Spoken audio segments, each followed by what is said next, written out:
Hi friends, and welcome back to Inner Health Journey. Today I thought I'd do a video of what I eat in a day. I hope you enjoy it. So to begin, let me show you how I make my cup of coffee in the morning. I like to add as much nutrients to my cup of coffee as I can. So let's get into making that. Okay, so for my cup of coffee, I always begin by adding collagen. This is the Vital Proteins Peppermint Mocha version. And so I add 1 scoop of that. I also add in this 5 Defender Real Mushroom.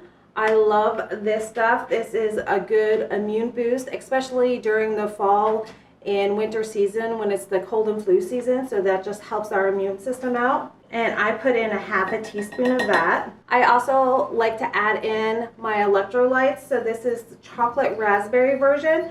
And I just put a little bit of that in there. So this element pack contains potassium, magnesium, and sodium. So that just gives my body a good boost in the morning. And then I just take a little spoon here, just mix that all together. And I take my coffee, add that in there. And then I just take my little milk frother and just give that a good mix in there. So everything is well combined. If you don't do that, you'll have a little bit of lumps in there. And then I'm just gonna add my creamer. This is how I like to make my coffee in the morning, just to give my body that extra boost that it needs. Perfect as always. Okay, and so now what I'm gonna do is make some pumpkin steel cut oats. So what I'm gonna do is use my Instapot. I'm gonna put in 3 cups of water. And I got these organic steel cut oats, and we're gonna do 1 cup of those. So it's a 1-to-3 ratio. So if you wanna make more, just go ahead and double that up. It would be 2 cups of steel cut oats and 6 cups of water. This is my homemade roasted pumpkin. It's cold outside today, so I think this is gonna just hit the spot. So I'm putting in a half a cup of pumpkin. I'm also gonna put in some dried cranberries. I'm gonna do about 1/3 cup of those. I'm gonna put in a teaspoon of cinnamon, and I'm gonna add in a teaspoon of pumpkin pie spice as well. I'm gonna give that a good mix, but I'm also gonna add in some date syrup as well. This has a lot of nutrients in it. So I am going to put in about 2 tablespoons, and that's just a natural sweetener. So I'm just gonna cook this for 10 minutes on high pressure. Okay, so now what I want to do is make some sourdough everyday bread, and I'm just using my typical recipe, just modifying it for the sourdough. So what I have is a half a cup of water in here, and to that I am going to add a 1/8 cup of avocado oil. I'm also gonna go ahead and add some honey for the sweetener, again about 1/8 of a cup. And then what I'm gonna add is 1 cup of my active sourdough starter.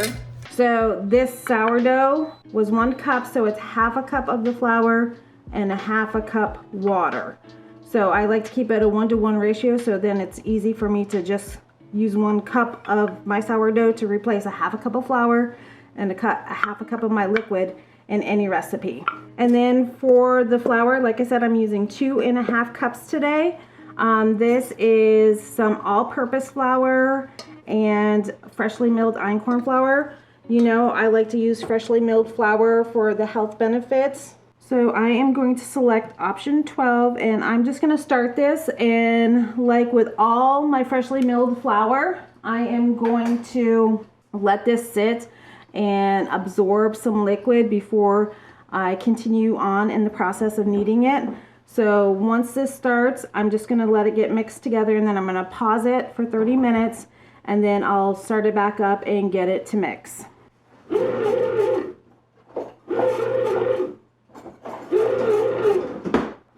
Okay, now I'm just gonna let that sit for 30 minutes, and then I will start it back up.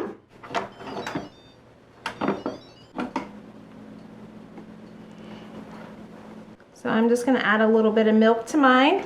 I think these are sweet enough for me. I know my kids will probably go ahead and add the maple syrup, but I think these turned out perfect. They're not too mushy. They are the perfect texture that I like. So what I did was I cooked it on the high pressure for 10 minutes and then let it sit for 10 minutes and then I vented it.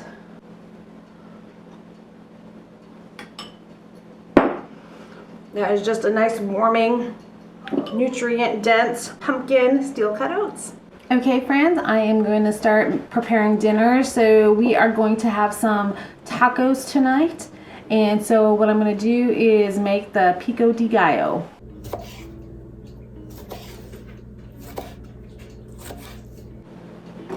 So I'm going to throw in a splash of lime juice as well. So in here, I love the red onions. Also, what would be good probably with these tacos is, you know, the quick pickled red onions. That would add some good flavor to it as well. So I'm just going to eyeball this.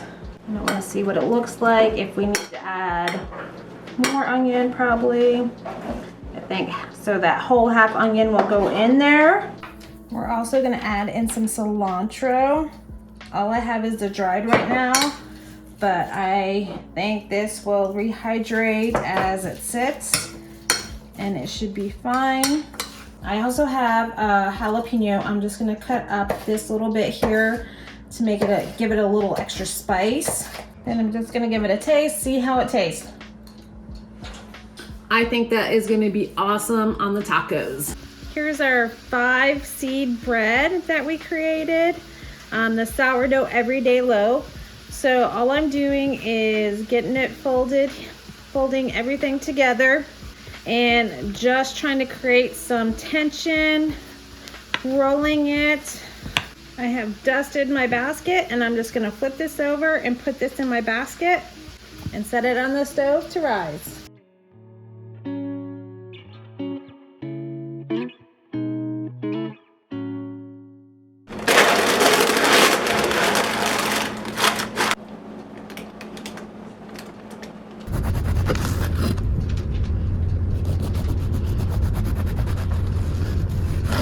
So now what I'm going to do is start preparing my meat for the tacos. I'm going to start with putting about a tablespoon of butter in my pan.